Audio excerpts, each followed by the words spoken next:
আসসালামু আলাইকুম প্রিয় দর্শক, আপনাদের সবাইকে সাদর আমন্ত্রণ জানাচ্ছি বাংলাদেশ স্টুডিও থেকে সারাদিনের খবর অনুষ্ঠানে আপনাদের সাথে সংযুক্ত হয়েছে আমি হাসান মোহাম্মদ শামীম। জানিয়ে দেবো আজকের দিনে ঘটে যাওয়া গুরুত্বপূর্ণ কিছু ঘটনা। দর্শক, আমরা প্রতিদিন সন্ধ্যায় এসে আপনাদেরকে সারাদিনকার উল্লেখযোগ্য যে খবরগুলো আছে সেই খবরগুলো জানানোর চেষ্টা করি। এই মুহূর্তে আমাদের সাথে যারা সংযুক্ত হয়েছে সকলকে ধন্যবাদ। দর্শক, আপনারা ইতিমধ্যেই ডিসক্রিপশনে পড়ে ফেলেছেন যে আসন্ন যে ঈদ উল আজহা 21 জুলাই তারিখে অনুষ্ঠিত হতে যাচ্ছে, এবং সেই 21 জুলাই তারিখে কিন্তু যে ঈদের জামাত হবে, সেই ঈদের জামাতে কিন্তু সরকার নতুন যে নির্দেশনা দিয়েছে সেই নির্দেশনা অনুযায়ী কিন্তু সেটি খোলা মাঠে বা ঈদগাহে পড়া যাবে। করোনা ভাইরাস মহামারীর প্রকোপ বৃদ্ধির কারণে গত 3টি ঈদে কিন্তু খোলা মাঠে বা ঈদগাহে নামাজ পড়ার অনুমতি পাননি মুসল্লিরা, এবং সিলেটেও কিন্তু একই অবস্থা ছিল। সারা দেশের মতো সিলেটেও খোলা মাঠে বা ঈদগাহে নামাজ পড়তে পারেননি মুসল্লিরা, এবং যে কারণে বলা চলে আসলে ঈদের যে আনন্দটা আছে সেই আনন্দে কিছুটা হলেও ভাটা পড়েছিল। আসলে ঈদের দিনে ঈদগাহে নামাজ পড়ার মধ্যে যে আনন্দটা আছে সেই আনন্দটা অনেকদিন ধরেই মিস করছিলেন সিলেটের মানুষজন।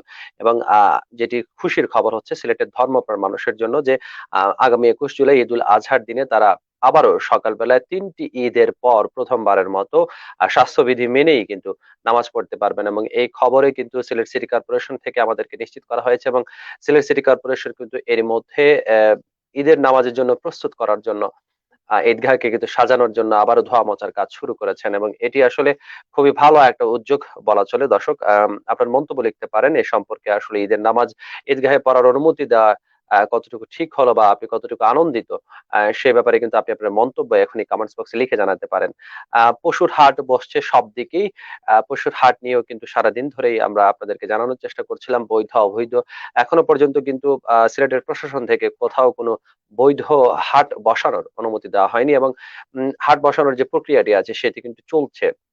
অনেকেই হাট বসার অনুমতি চেয়ে কিন্তু অনেকেই অনুমতি চেয়েছেন, কিন্তু অনেকেই অনুমতি দেওয়া হয়নি। অনুমতি না দেওয়া হলেও অনেক জায়গাতে বৈধ অবৈধ পশুর হাট বসছে। সরকার কিন্তু পশুর হাটে বৃদ্ধ শিশুদের প্রবেশ নিয়ন্ত্রণ সহ সরকারের 12টি নির্দেশনা কিন্তু তারা দিয়ে দিয়েছেন, এবং এই 12টি নির্দেশনা দুঃখিত, আসন্ন ঈদ উল আজহা উপলক্ষে পশুর হাট নিয়ে 12টি নির্দেশনা দিয়েছে সরকার। হাট ব্যবস্থাপনায় নির্দেশনাগুলো পালনের জন্য সকলের প্রতি আহ্বান জানানো হয়েছে। বুধবার সরকারি এক তথ্য বিবরণীতে এই কথা জানানো হয়েছে যে 12টি বিষয় তারা নির্দেশনা এনেছেন। এর মধ্যে আমি পড়ে শোনানোর চেষ্টা করছি। আসন্ন ঈদ উল আজহা উপলক্ষে অনলাইনের পাশাপাশি যথাযথ স্বাস্থ্যবিধি ও সরকারি অন্যান্য নির্দেশনা মেনে কোরবানির পশুর হাট বসাতে হবে। কোরবানির পশুর হাটে ক্রেতা বিক্রেতাদের একমুখী চলাচল করতে হবে, অর্থাৎ প্রবেশ পথ এবং বহির্গমন পথ পৃথক হতে হবে। হাতে পর্যাপ্ত সময় রেখে পশু ক্রয় নিশ্চিত করতে হবে। বৃদ্ধ ও শিশুদের পশুর হাটে প্রবেশ নিয়ন্ত্রণ করতে হবে। পশুর হাটে জাল টাকা শনাক্তকরণে সংশ্লিষ্টদের প্রয়োজনীয় ব্যবস্থা নিতে হবে। হাটে আগত সকলে যাতে স্বাস্থ্যবিধি অনুসরণ করেন তা নিশ্চিত করতে হবে।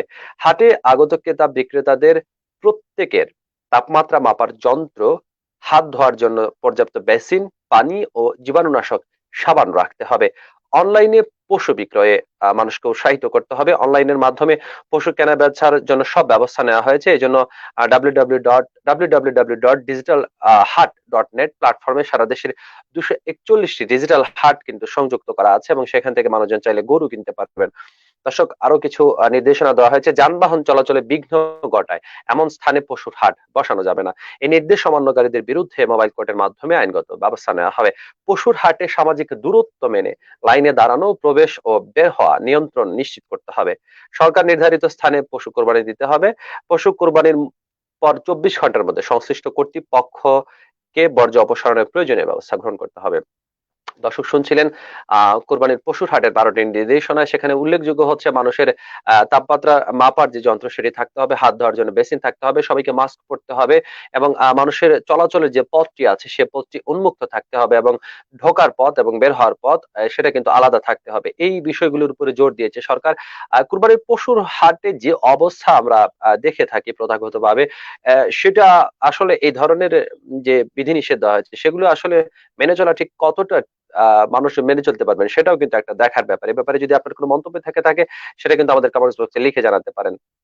দর্শক, আসন্ন ঈদের আগে করোনা ভাইরাসের যে অবস্থাটি আছে সেই করোনা ভাইরাসের অবস্থাও কিন্তু খুব একটা ভালো নয়। আজকে কিন্তু দেশে প্রচুর মানুষ মারা গিয়েছেন।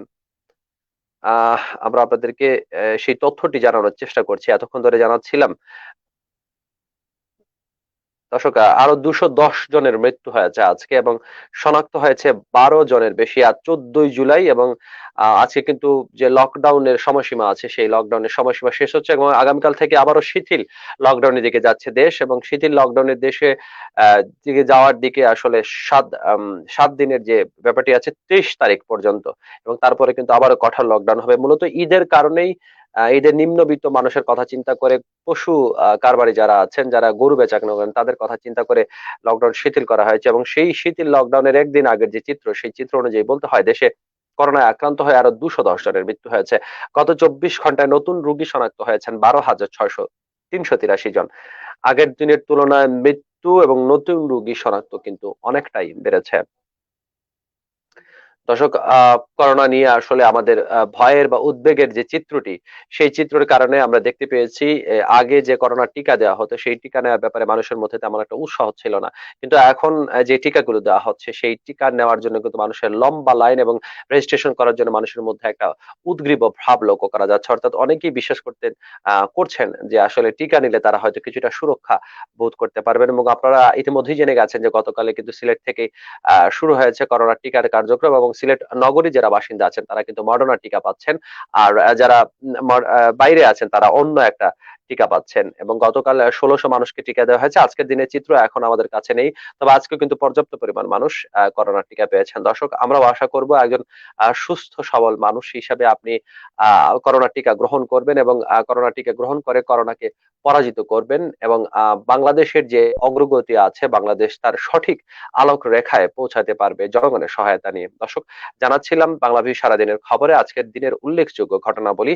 যদি এই অনুষ্ঠান আপনাদের ভালো লেগে থাকে তাহলে এই ব্যাপারে কিন্তু আপনার মন্তব্য কমেন্টস বক্স খোলা আছে, সেই কমেন্টস বক্সে আপনি আপনার মন্তব্য লিখে জানাতে পারেন এবং আমরা আগামীকাল আবারও একই সময় সংযুক্ত হব, জানাবো দিনের উল্লেখযোগ্য ঘটনা। সে পর্যন্ত সবাই ভালো থাকুন, সুস্থ থাকুন, বাংলাভিউ এর সাথে থাকুন। খোদা হাফেজ।